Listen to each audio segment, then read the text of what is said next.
are watching CIOTV by Enterprise IT World, a production of Accent Infomedia. Yes, we have been seeing a lot of activities happening in 2024. I mean, not 2024, before also geopolitical situation panning out, war situation spreading. We also experienced two large elections, one in India, the other one is in US. So, what is the kind of situation unfolding for 2025 from 2024? Yeah. So obviously there would be turbulence across certain other verticals, maybe the stock markets or maybe the oil and gas and the war situation across multiple countries. But one thing that is going to grow next year and grow at an exorbitant pace would be AI. And because AI would be growing, all the new generation technologies, be it mixed reality or blockchain initiative, IoT initiatives, or app modernization. So all these new generation technologies are going to contribute big time in growth of cloud and data centers. Because cloud and data centers are backbone of new generation technologies. And we are seeing a massive adoption of AI now. So AI is very, very compute intensive. So but it's not that AI is being initiated only now. In fact, ESDS worked on AI 16, 17 years back when we actually developed our vertical auto scaling technology. So that time also we were the first one in India to do a vertical auto scaling and real-time vertical auto scaling in cloud. And we got patent, American patent, UK patent, India patent for that. But then the required hardware was not available at that point of time. So then it took us a lot of time. We had to lose some 6-7 years. We had to wait till 2016-17 for business to come out of the innovation that we did. Same happened in 2020 also. We came up with a lot of things, but then the GPUs, TPUs, all the new generation machines, new generation chips that we are talking about, those were not available at that point of time. So with those limitations, AI could not scale at that particular point of time. But now the amount of compute that you can put in one car or an amount of compute that can be put in a robot itself is 100 times more than what could be fit in a rack 15 years back. So that's the game changer initiative that has happened because of new generation hardware. So hardware plus technology both are going hand in hand now, driving this growth, and which will be, so we are already working on certain technologies and we are very, very confident that 2 years from now, our technologies would be a game changer. Plus, this technology is obviously consumed by the enterprises, the government sector. What I'm hearing or media reporting that the GDP growth this year is going to be low, slower compared to last year. So where the consumption will come from? Consumption, see the GDP projection is little low for the next couple of quarters because the enterprises are not growing. Industries are not growing, and in some cases there is shrinking happening over there. Certain verticals are -5% for next couple of quarters. I will explain the reason for that. People are continuing with the traditional methods of manufacturing products. Anything and everything that we manufacture in India, we manufacture either with the Industry 1.0 or Industry 2.0 tech. Germans, Japanese, they are all manufacturing either with Industry 4.0 technologies or Industry 5.0 technologies. They are having an advantage, even China. The reason China has a massive advantage today because China was on Industry 4.0 a couple of years back. And now they are all migrating on Industry 5.0. India and Indian enterprises are still struggling with Industry 2.0. Bad ERP applications, no deployment of IoT across certain industries. So a lot of traditionally run industries, manufacturing industry, they continue to be labor intensive, and that is not adding any efficiency to them now. There are various reasons now. Laborers are also satisfied. They are getting food, they are getting gas cylinders, they are getting everything from the government now. Midday meal also. Everything is coming to the laborers also. So why do they want to go and work in a factory? Factory workers are expecting efficiency improvement from the same laborers. They do not want to invest money in transformation. If they do not invest money in Industry 4.0, Industry 5.0, they will continue to shrink. I talk to a lot of industry friends on a regular basis, and they're pretty adamant. When I talk about Industry 4.0 technologies or Industry 5.0, it all goes above their head. We don't understand what you are saying. We don't understand, and we are not interested because we are expecting the business to grow like this only, continue like this only. Every manufacturing company industry in India has to become an IT company by now. It should have already become an IT company by now. Example would be some car manufacturing companies. Now take BYD from China. Is BYD a car company or BYD a software company or a tech company? BYD is actually a technology company. It is an IT company. BYD is not a car company. Tesla is not a car company. So like that, many companies there in US, China, Japan, South Korea, Germany, they are all IT companies now. They are not mechanical companies. So India is struggling because of that, and this is not going into the heads of the CIOs of those enterprises. And many of the so-called SMEs and SMBs, the growth driver for India is the farm sector and the SMEs and SMBs. None of them is ready to adopt IT. None of them is ready to adopt the new generation technologies, which have become pretty common outside India, but we for some reason are not ready to take those seriously. Rest you will see the 5% growth that is coming from infra business only. Be it real estate, be it the road constructions or the ports that we are doing. These are what are driving, and the way we failed to catch the 5G wave in the initial couple of years, same way we are missing out on the tech revolution also. Post COVID, the amount of digitalization that should have happened in India has not happened, and that is where the gap is. The entire gap is there only. All right, Piyush, now you raised very good point because you are one of the stakeholders of India's economy. What about the concept of China Plus? What about the concept of India becoming Atmanirbhar, India becoming independent manufacturing hub, data center hub, which the global leaders are looking up to? It should be China plus India, but the reason being that we should. So one thing is that we should not consider China as a competitor. China should be considered as a partner here. If we manage to improve our relationship with China, we will see whatever political reasons are there, security reasons are there. I do not want to, because I am not a subject matter expert for that. China has a technology advancement. So China is number one in the world right now in purchasing power parity. Number two is America, number three is India, number four is Russia. China has a PPP of more than $32 trillion. America is somewhere around $24 trillion. India is around $18 trillion, and Russia is around $14 trillion.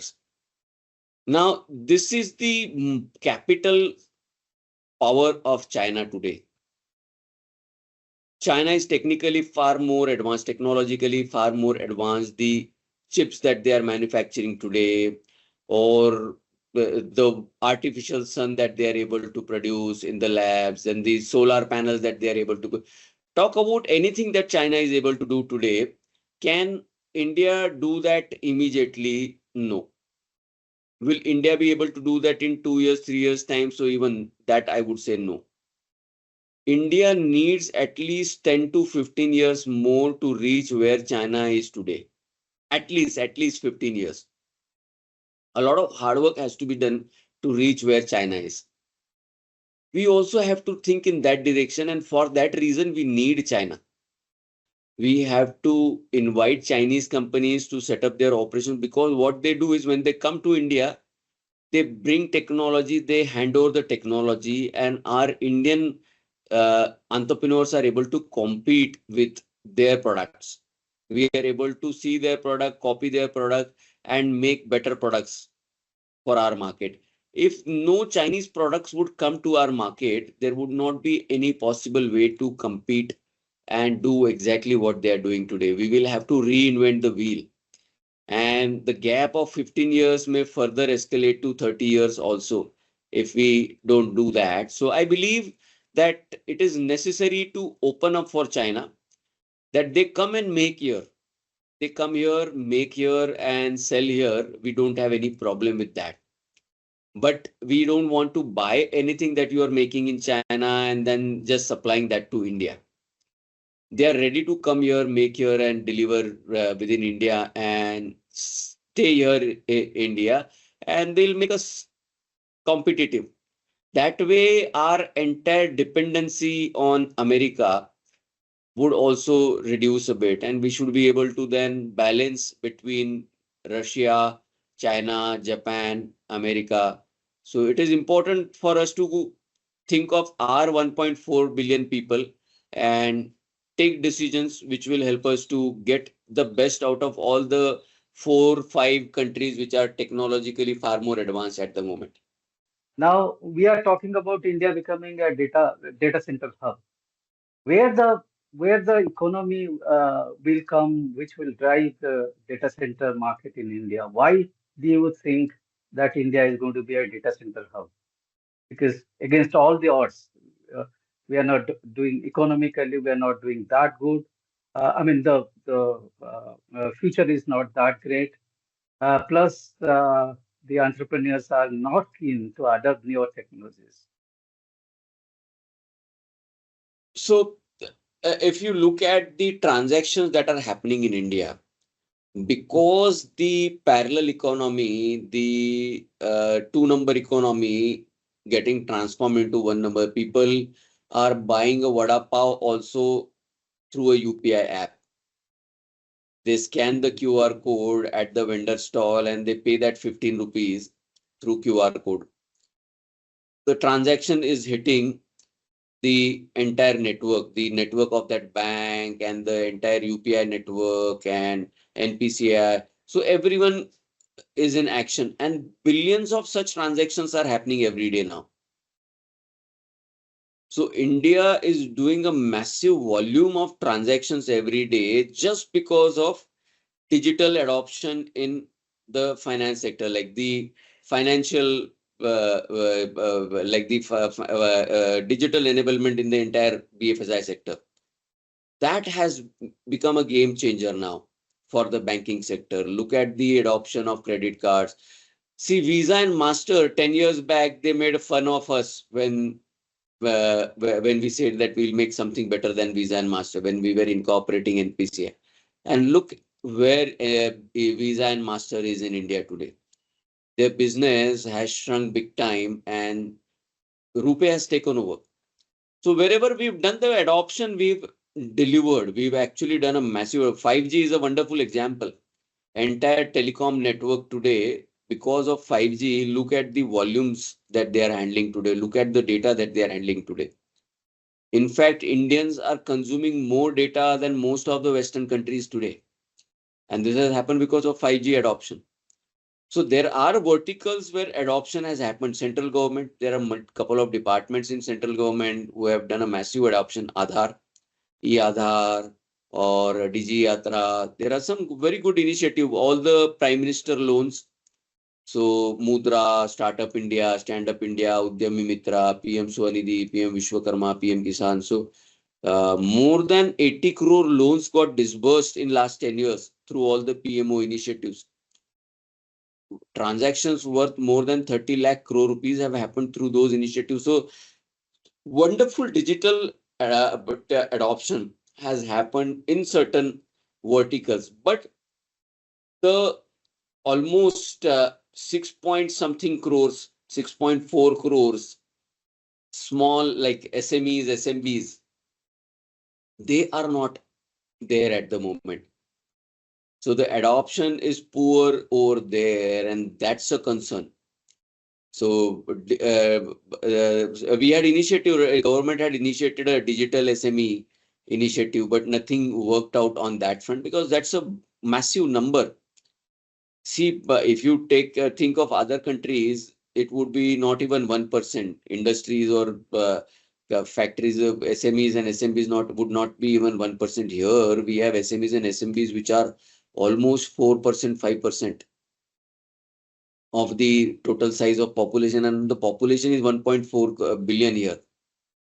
So that is where we need to think the agriculture adoption, because 60 to 70% of India's economy is dependent on agriculture. So that is where we are. And then the states are also lacking big time in digital adoption. So states, couple of states had initiated, like Telangana at some point of time was doing really well in digital adoption. But then lately, couple of other states are getting closer and closer to where Telangana was. But then compared to some of the central government initiatives, states are lacking big time.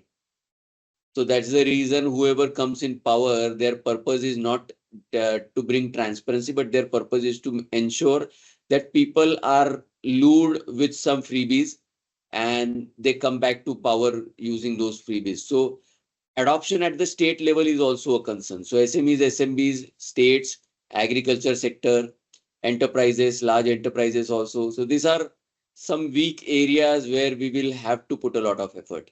So you're saying that government sector is driving this data center growth, number one. Number two, Banks also, that central government also, and yeah, then yeah, digital.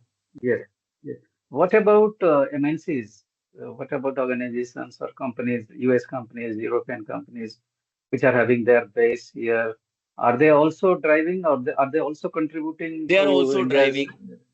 Yeah, they are Mhm. also driving, and they have a mandate to host on a hyperscaler like MNC cloud provider only, or an MNC Mhm. data center company only. And they are also the reason we have so many foreign players coming to India, setting up their data centers, coming to India, setting up their cloud operations, becoming an hyperscaler in India. So the reason is that the MNCs are adopting, and they are they are hosting their data with the data centers and cloud service providers. Which data is coming? Because data governance is there. All your DPDP is here, PDPLA in Saudi, different countries or regions have got their own governance policy. Which data is Yeah. coming here? Because they are hosting. So now e-commerce is something which has become pretty large in India, Mm, and mm. the peripheral applications from the banking sector, that has also become pretty large. Central government initiatives, those are also pretty large. MNCs have got a lot of new generation applications, Industry 4.0, Industry 5.0 data. So that is Mm. also getting stored here. Video analytics or animation, that data is also consuming a lot of data center space. IoT initiatives like smart metering, they are consuming data center space. Health records, they are consuming data. So multiple such initiatives are reason behind such a phenomenal, like more than 25 CAGR growth of data centers and cloud. So, what is the kind of growth you are expecting next year from capacity point of view? The industry vertical would, like the cloud and data center vertical, would continue to grow at 25% CAGR. You said AI. AI is consuming lot of uh, compute power, and therefore the data centers are becoming very, very powerful. At the same time, AI is also consuming a lot of power, right? So from the energy point of view, what are the innovations you are seeing happening in the data center space? So a couple of major innovations that are going to change the data center industry in the power sector would be battery storage. So solid state batteries, then the lithium ion batteries, sodium ion batteries, and then there is one more iron air batteries. So iron air storage also is expected. There are multiple new types of storages, battery storages that will uh, change the market in next 2 to 3 years time. Solar panels are also becoming very efficient. There would be an increase of 30 to 35% in efficiency of those solar panels. Other traditional, other new generation solutions are coming, hydrogen. So hydrogen is also going to be a game changer in the market. So a lot of green solutions are coming, and those would be a game changer in battery storage. So power related issues would completely go away in next 5 years time. Maximum we would have reached 5 gigawatts of data center capacity. Today we are at 1 gigawatt, 1000 megawatt it is. So we will go to 5000 megawatts in next 5 years time. So that's not a big deal in front of a country which is at around 400 gigawatts today. So a little over 400 gigawatts is what I envisage. I think so. It is somewhere around, is it 425 gigawatts or is it 225 gigawatts? Whatever the number is. So compared to that, 5 gigawatts would not be a big deal in 5 years from now. And if all of that actually comes from solar and hydrogen, then that's icing on the cake. Then you don't have to consume any of the grid generated powers. Data centers would also come with micro nuclear powered data centers also. So there is a strong possibility that 10 years from now, there would be at least 50 data centers in India, which would be micro nuclear powered data centers. So that kind of technology is also in the making. Like nuclear fusion technology and fission technologies, all those technologies are also in the making.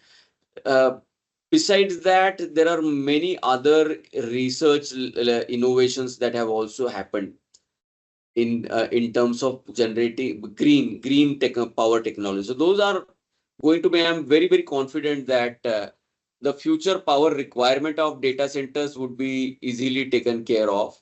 And uh, there would be more efficiency also coming in. The amount of heat that the racks are generating today, I am very confident that when the future TPUs and the quantum chips would come in, there would come a time when they will only consume power for their electrification. They will not release heat. So they may not require cooling in the future. That's going to happen in the near future. What about Gen AI? Gen AI creating use cases in data centers? Yeah, so there are multiple such initiatives, be it generative AI, agentic AI, and yeah, so but there are almost a dozen of those kind of AI technologies that are being used now, and some serious case studies are getting implemented on that. Some serious case studies have started coming out. Some ports have already implemented digital twin solutions. Nearby ports to India, any Indian port has not yet implemented digital twin, but there are random case studies around digital twin, computer vision in India. Mixed reality case studies are yet to happen. I have not seen any mixed reality. There might be some organized, but there are random like 2, 3 such case studies happening about digital twin and computer vision and AI, agentic AI, generative AI. Piyush, to what extent India market, DC market has an advantage vis-a-vis the Singapore, Hong Kongs, and I mean, particularly the Southeast Asia's countries. India, at the moment we are trailing, but like with time, Mm. India would have a significant advantage because of the population, young generation, young population, and the advancement, the development that is happening. We are continuously trying to uplift people from a humble background, from a poor class to a middle class to upper middle class to rich class. So we are trying to continuously bring people up and up. And there are almost a billion people yet to be upgraded on that path. Mm. So that itself is going to create a massive opportunity, and the aspirations are very high. What I see that people who come from humble background or rural areas, randomly you will see one or two boys and girls, no, they would be highly ambitious. They have ambitions of Ratan Tata and APJ Abdul Kalam inside them.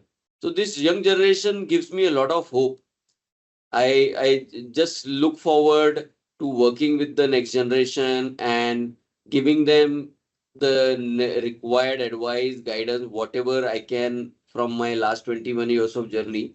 Because some of these people would be the Elon Musks of India, the Satya Nadellas of India, or the APJ Abdul Kalam, or the next Ratan Tata of India.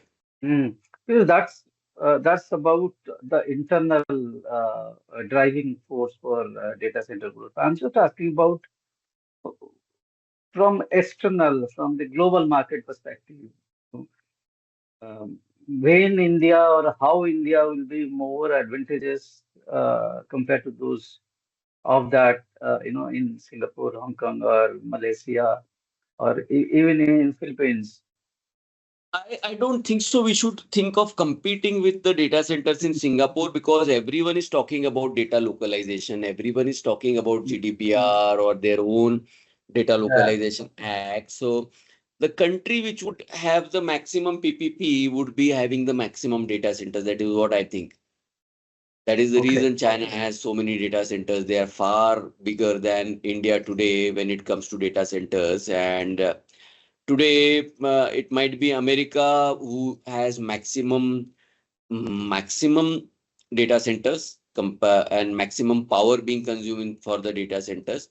But China is catching up very quickly, and India is Mm. also going to Because do that. yeah, because of scale of economy. Correct, correct. Yeah. Got it. Okay.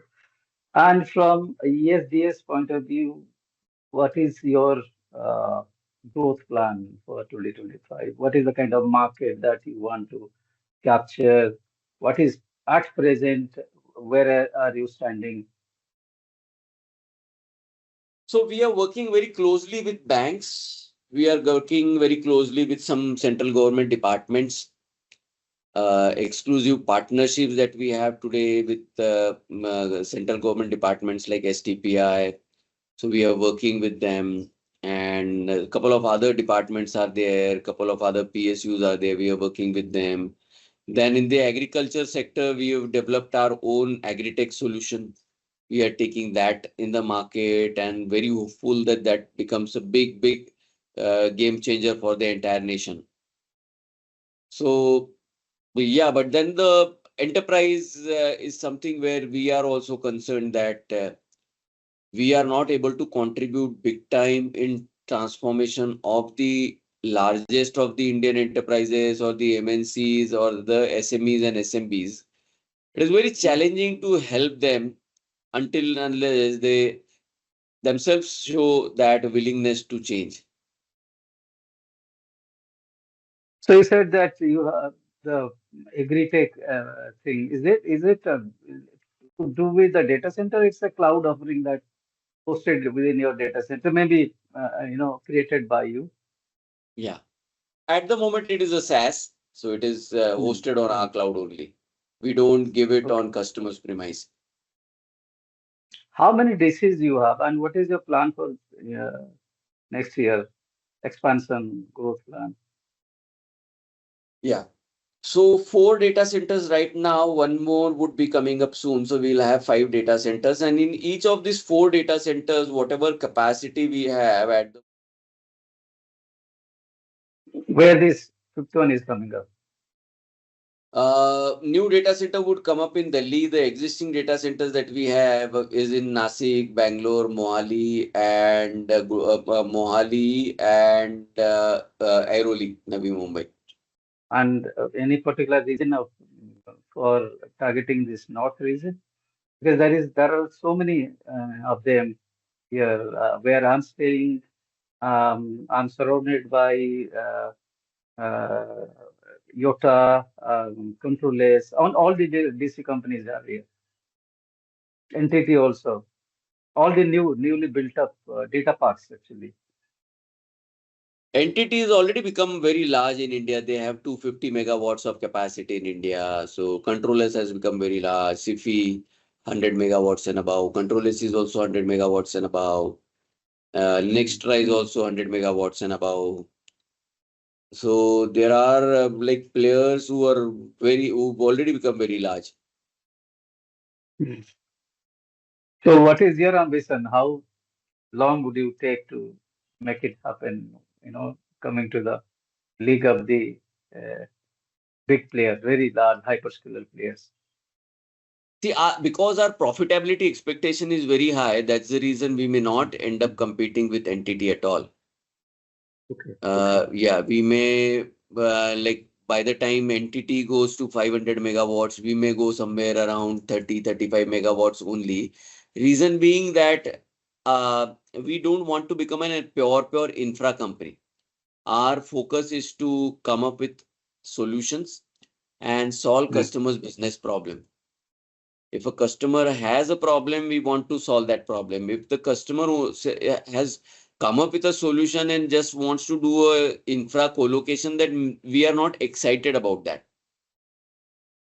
Because then we need to go to the banks, take a lot of debt, go to the investors, take money from the investors, and go and fill that data center. And then the customer gives you slowly over a period of time. We don't want to do that. Mm. So you do not want to incur a lot of capex and debt on you, but you want to very Correct. smartly, Correct. Yeah. small but nimble kind of play that you want to make. Yeah. And we are very One. choosy Yeah. about our customers. Okay. So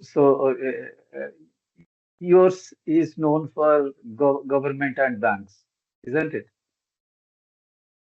Governments, banks, SaaS services for enterprises also. I'm pretty sure that the enterprises would realize very soon and start adopting digital transformation. All right, Piyush, thank you very much for taking time out and speaking to me at the fag end of this year. Wish you all the best for the next year. Thank you. Thank you, Sanjay. Wish you a Merry Christmas and a happy New Year.